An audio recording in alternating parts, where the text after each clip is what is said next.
ఇప్పుడు మన బీటెక్ విద్యార్థులు 4 ఏళ్ళు అయిన తర్వాత వాళ్ళు సొంతగా జాబ్ క్రియేటర్స్ అవ్వాలి అని చెప్పి ఈ మధ్య ఇన్స్టిట్యూషన్ ఆఫ్ ఇన్నోవేషన్ కౌన్సిల్ అనేది ఏర్పరిచి ఐఐసి అంటారు. ఐఐసి ద్వారా ప్రతి యూనివర్సిటీలోనూ ఒక ఇన్నోవేషన్ కౌన్సిల్, ఇన్నోవేషన్ సెల్ ఏర్పాటు చేశారు. సో ఆ దీంట్లో అనుబంధంగా మన జిడి గోయంకా యూనివర్సిటీలో Avishkar innovation and incubation centre అని నెలకొల్పామండి. సో దీనికి ఏం చేస్తున్నామంటే ఫస్ట్ ఇయర్ లోనే మేము ప్రతి పిల్లలకి ఒక ఐడిపి ప్రోగ్రామ్ అని ఉంటుంది.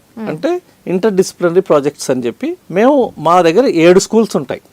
7 డిఫరెంట్ స్కూల్స్, అందులో ఒక స్కూల్కి నేను డీన్ని. సో ఇక్కడ 7 స్పెసిఫిక్ స్కూల్స్ ఉన్నాయి. ఈ స్కూల్ విద్యార్థులందరినీ కలుపుకొని వాళ్ళకి ఒక సబ్జెక్ట్ కింద ఆఫర్ చేస్తాం 2 సెమిస్టర్లు. సో ఫస్ట్ ఇయర్ నుంచి కూడా ఒక విద్యార్థికి ఒక నూతన ప్రక్రియను అలవాటు చేస్తాం. ఒక ప్రాబ్లమ్ స్టేట్మెంట్ మా ఫ్యాకల్టీ ఇచ్చి వాళ్ళు హ్యాండ్ హోల్డ్ చేసి వాళ్ళు ఏం చేస్తారంటే వీడికి అసలు ఏ విధంగా ఒక టీమ్ వర్క్ ని ఎలా బిల్డ్ చేయాలి, ఒక ప్రొడక్ట్ ఎలా డెవలప్మెంట్ చేయాలి అనేది ముఖ్య ఉద్దేశం ఈ ఐడిపి సబ్జెక్ట్ అనేది.